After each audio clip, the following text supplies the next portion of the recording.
Hello students, आप कैसे हैं सब। सबसे फर्स्ट ऑफ ऑल तो हमें दो करंट अफेयर्स की चीज़ें हैं। एक तो हमें नए शिक्षा सचिव मिल गए हैं और एक नए शिक्षा मंत्री मिल गए हैं। जो शिक्षा सचिव हैं वो नरेश पाल गंगवाल हैं और जो नए शिक्षा मंत्री हैं वो प्रहलाद जोशी हैं। ठीक है, तो ये दो नई न्यूज़ हैं जो हमें अभी करंट में मिली हैं। देन फिर अपन ने न्यूट्रिशन का टॉपिक पढ़ लिया था। न्यूट्रिशन के बाद मैक्रो न्यूट्रिएंट्स में अपन ने कार्बोहाइड्रेट पढ़ लिया था, प्रोटीन पढ़ लिया था और आज हम फैट को पढ़ेंगे। सरफेस लेवल पे हमने ऑलमोस्ट कर लिया था, कर चुके थे हम सरफेस लेवल पे। एज लाइक जैसे एनर्जी के बारे में, सबकी एनर्जी के बारे में डिस्कस कर चुके थे। फिर इनका काम क्या है वो सब डिस्कस कर चुके थे। और उसके बाद में फिर अपन ने कार्बोहाइड्रेट और प्रोटीन के जो डिवाइडेशन है, कितने टाइप का होता है वो सब भी पढ़ लिया था और इनका वर्क्स के बारे में भी डिस्कस कर लिया था। ठीक है, अब आज अपन पढ़ेंगे फैट के जो टाइप्स होते हैं और फैट के बारे में थोड़ा बहुत जो पीछे का बचा हुआ है वो अपन कंप्लीट करेंगे। ठीक है, तो फर्स्ट ऑफ ऑल फैट का निर्माण किससे होता है। तो फैट का निर्माण होता है fatty acid and glycerol. Glycerol का एक अणु और फैटी एसिड के 3 मॉलिक्यूल मिलके और उसका निर्माण करते हैं। मतलब एक ग्लिसरॉल का अणु 3 फैटी एसिड के मॉलिक्यूल से जुड़ा हुआ होता है और उस तरह से फैट का फॉर्मेशन होता है। फैट का जमाव कहाँ पे होता है, हमारी बॉडी का जो एडिपोज टिश्यू है वहाँ पे फैट का जमाव होता है। ठीक है, फैट का अब्जॉर्प्शन कहाँ होगा, फैट का अब्जॉर्प्शन डाइजेशन के बाद में लैक्टियल नाम से जो लसिका वाहिनी होती है, लिम्फ होती है, उसमें होता है। लिम्फ वेसल्स जो होती है उसमें फैट का अब्जॉर्प्शन होता है। ठीक है, उसके बाद में एनर्जी तो 9 किलो कैलोरी है ही। फिर सबसे अनिवार्य जो फैटी एसिड है वो है लिनोलिनिक एसिड। लाइनोलिनिक एसिड जो सबसे अनिवार्य जो फैटी एसिड है वो है लाइनोलिनिक एसिड। फिर है कि सबसे जल्दी पचने वाला फैट में कौन सा आता है, तो नारियल का तेल हमारी बॉडी में सबसे जल्दी पचता है। फिर है कि जमने वाले तेलों में कौन से फैटी एसिड्स की सबसे ज़्यादा क्वांटिटी पाई जाती है, किन फैटी एसिड्स की मात्रा सर्वाधिक होती है जमने वाले तेलों में, तो उनमें होगा लिनोलिक और लाइनोलिनिक एसिड। ये दो जमने वाले तेलों में ये दो फैटी एसिड सबसे ज़्यादा पाए जाएंगे। दो कौन कौन से, लिनोलेनिक और लाइनोलेनिक।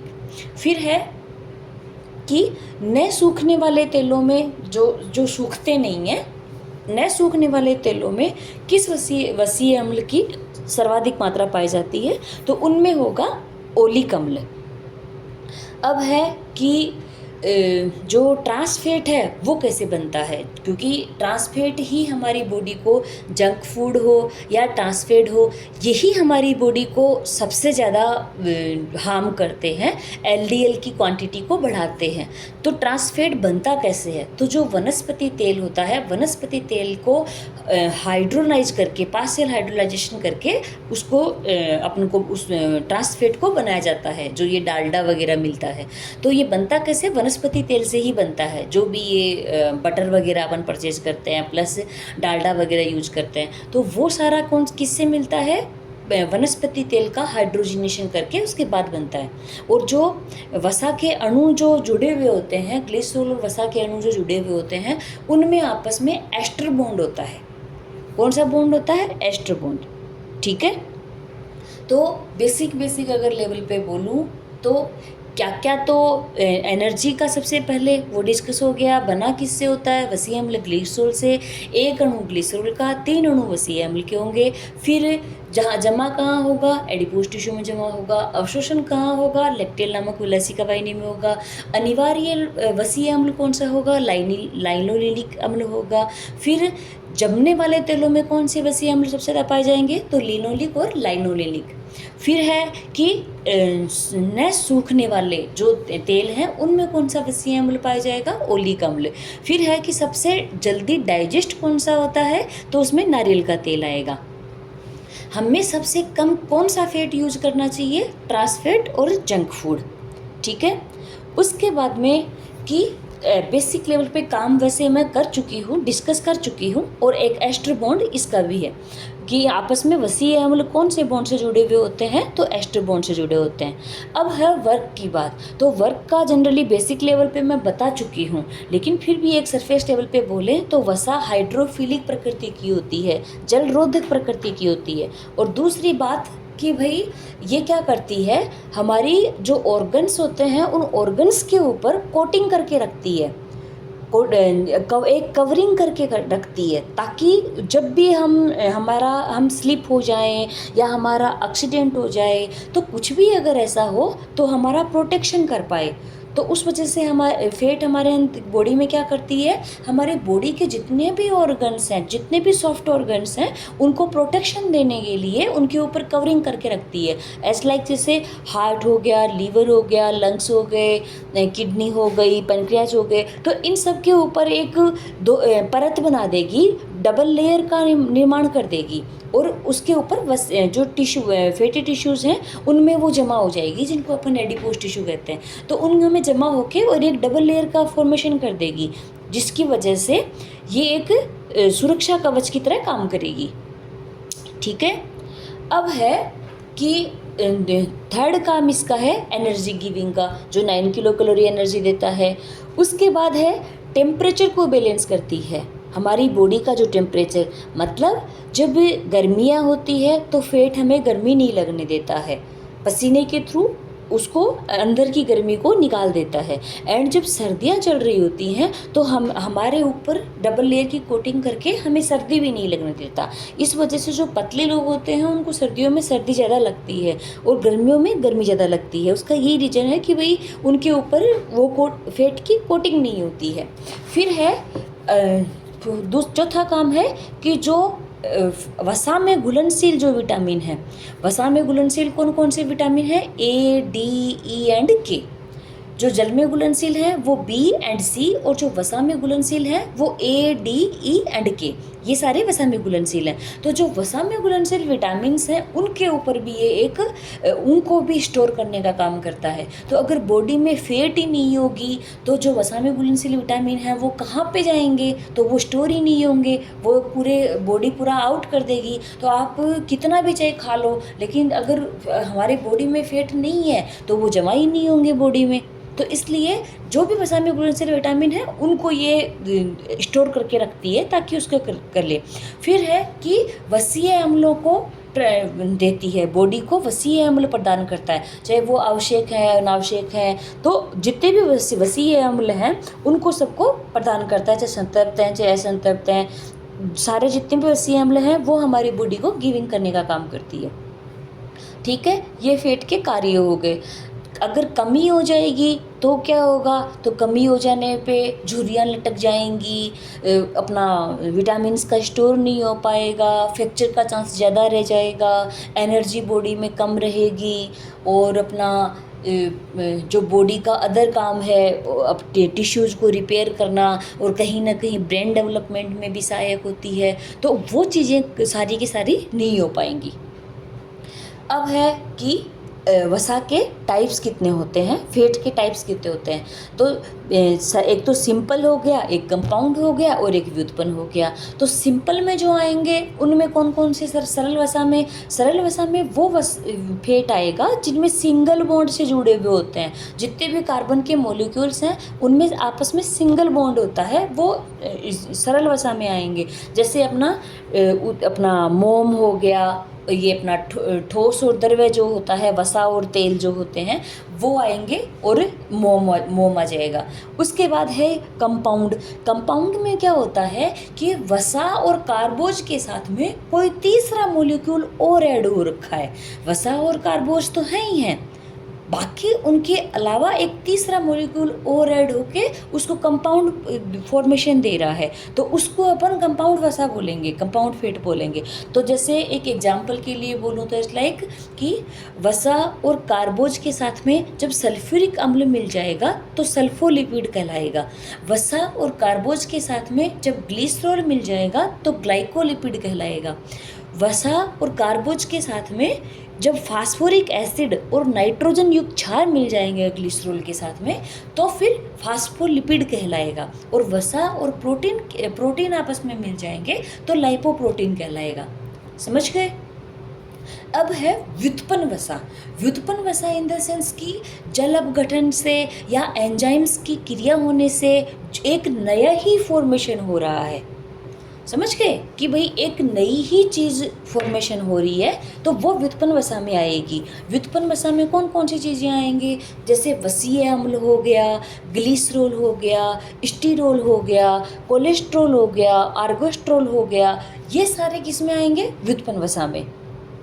वसीय अम्ल में जैसे अपना वसीय अम्ल 3 टाइप के होते हैं, एक सैचुरेटेड फैटी एसिड, एक mono saturated fatty acid and एक पॉली अनसैचुरेटेड फैटी एसिड। तो जैसे सैचुरेटेड फैटी एसिड में कौन से होंगे?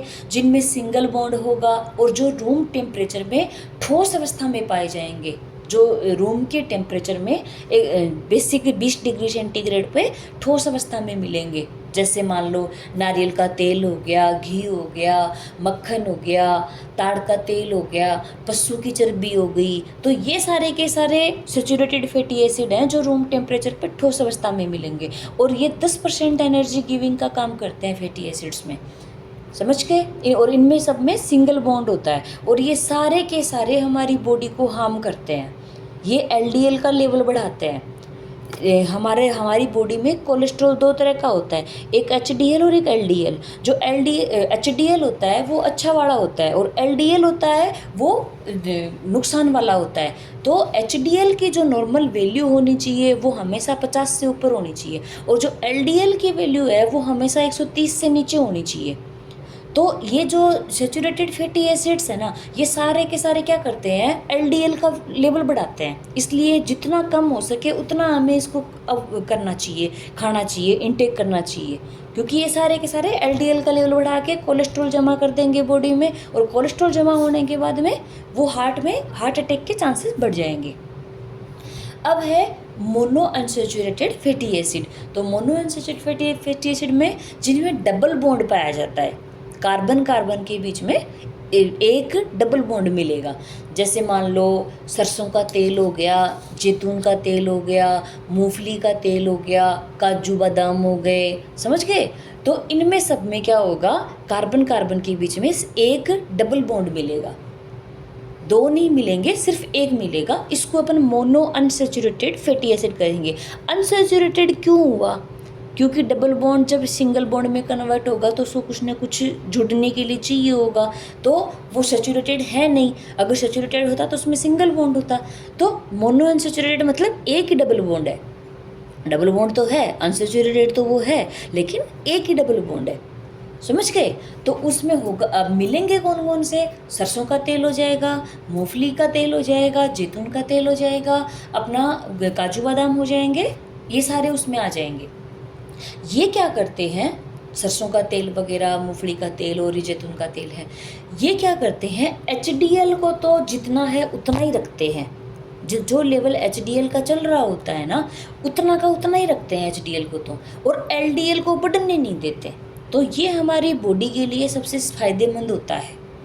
जैसे बादाम, काजू, जैतून, सरसों, मूंगफली, ये हमारी बॉडी को अच्छा रखते हैं। ये हमारी बॉडी के लिए हेल्थी फैट्स होते हैं जो MUFA वाले होते हैं, और ये रूम टेम्परेचर पर लिक्विड स्टेज में मिलेंगे। याद रखना, जो सैचुरेटेड फैटी एसिड्स हैं वो हमें रूम टेम्परेचर पे ठोस अवस्था में मिलेंगे, सॉलिड स्टेज में मिलेंगे, और जो मोनो अनसैचुरेटेड फैटी एसिड्स हैं वो हमें रूम टेम्परेचर पे लिक्विड स्टेज में मिलेंगे।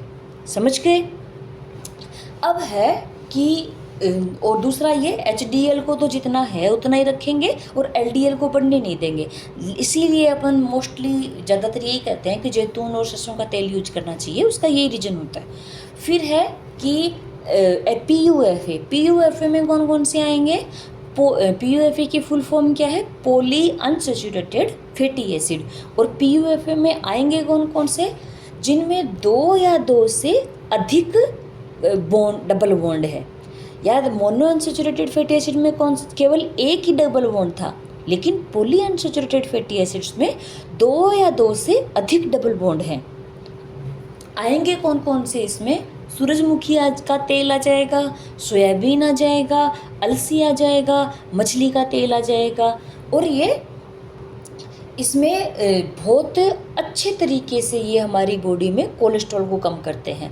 तो जिस भी पर्सन के कोलेस्ट्रॉल की समस्या होती है उसको हमेशा या तो सरसों का तेल खाना चाहिए, या जैतून का खाना चाहिए, सूरजमुखी का खाना चाहिए, या मूंगफली का खाना चाहिए, या फिर सोयाबीन का खाना चाहिए। तो ये कोलेस्ट्रॉल को बढ़ने नहीं देते हैं और ये सारे हेल्दी फैट्स में आते हैं। और जो PUFA जो लास्ट वाला अपन ने डिस्कस किया था, सूरजमुखी वाला, सूरजमुखी का तेल, सोयाबीन, अलसी, मछली का तेल, ये प्रॉपर तरीके से कि भाई HDL को बढ़ाएगा, LDL को कम करेगा। जो MUFA था वो HDL को सेम स्टेज पे रख रहा था और LDL को ये कम कर रहा था। लेकिन जो PUFA है वो HDL को बढ़ाता है, क्योंकि अपन को तो बढ़ी हुई एनर्जी चाहिए ना। तो PUFA होता है वो HDL को बढ़ाता है, LDL को उल्टा कम करता है। समझ गए। और PUFA में 2 से ज़्यादा डबल बॉन्ड मिलेंगे और MUFA में सिर्फ एक ही डबल बॉन्ड मिलेगा। हमारे ब्रेन के लिए PUFA बेस्ट होता है बिकॉज ऑफ कि उसमें ओमेगा 3 और ओमेगा 6 होता है। समझ गए, उसमें ओमेगा 3 और ओमेगा 6 होता है, उस वजह से हमारे ब्रेन के लिए PUFA द बेस्ट होता है। जिसमें अखरोट वगैरह भी आ जाएंगे, अलसी के साथ में अखरोट, अवाकाडो, ये सब भी आ जाएंगे। समझ गए। तो फैट के आज हमने टाइप्स कर लिए हैं। टाइप्स में जैसे फैट से अपना सरल सिंपल वसा, कंपाउंड वसा और डिराइव्ड वसा या व्युत्पन्न वसा बोलते हैं। सिंपल वसा में जिनमें सिंगल बॉन्ड होता है, वसा ठोस द्रव्य वगैरह, उदासीन या मोम वगैरह जो मिलेगी वो सिंपल वसा में मिलेगी। कंपाउंड वसा में कि भाई वसा और कार्बोज और ग्लिसरॉल मिलके किसी तीसरे बंदे के साथ में या किसी तीसरे यौगिक के साथ में मिलके और एक नया ही फॉर्मेशन कर रहे हैं, तो वो आ जाएगा कंपाउंड, उसमें कंपाउंड फैट में। और उसमें आएगा जैसे मान लो सल्फ्यूरिक अम्ल के साथ अगर वसा कार्बोज मिल गए तो सल्फोलिपिड हो जाएगा। अगर वसा कार्बोज ग्लिसरॉल के साथ मिल गए तो ग्लाइकोलिपिड हो जाएगा। अगर वसा और ग्लिसरॉल फास्फोरिक अम्ल और नाइट्रोजन के साथ में मिल गए तो फास्फोलिपिड हो जाएगा। प्रोटीन के साथ मिल जाएगा तो लाइपोप्रोटीन हो जाएगा। दैन फिर डिराइव्ड फैट हो जाएगा। डिराइव्ड फैट में कौन कौन से आ जाएंगे, वसीय अम्ल आ जाएगा, ग्लिसरॉल आ जाएगा, स्टिडोल आ जाएगा, कोलेस्ट्रॉल आ जाएगा, एर्गोस्ट्रॉल आ जाएगा। ठीक है, समझ गए। वसीय अम्ल के ये अपन टाइप्स पढ़ते हैं तो उनमें आएगा सैचुरेटेड फैटी एसिड, फिर मोनो अनसैचुरेटेड फैटी एसिड और poly unsaturated fatty acid. Saturated में जो रूम टेम्परेचर पे सॉलिड स्टेज में हो रहते हैं, जैसे घी हो गया, मक्खन हो गया, नारियल का तेल हो गया, ताड़ का तेल हो गया, पशु की चर्बी हो गई, पशु का जो फैट है, वो सारे उसमें रूम टेम्परेचर पे सॉलिड स्टेज में मिलते हैं। Room temperature in the sense की 20 से 26 डिग्री उसको मानते हैं हम रूम टेम्परेचर, तो वो सॉलिड स्टेज में मिलेंगे।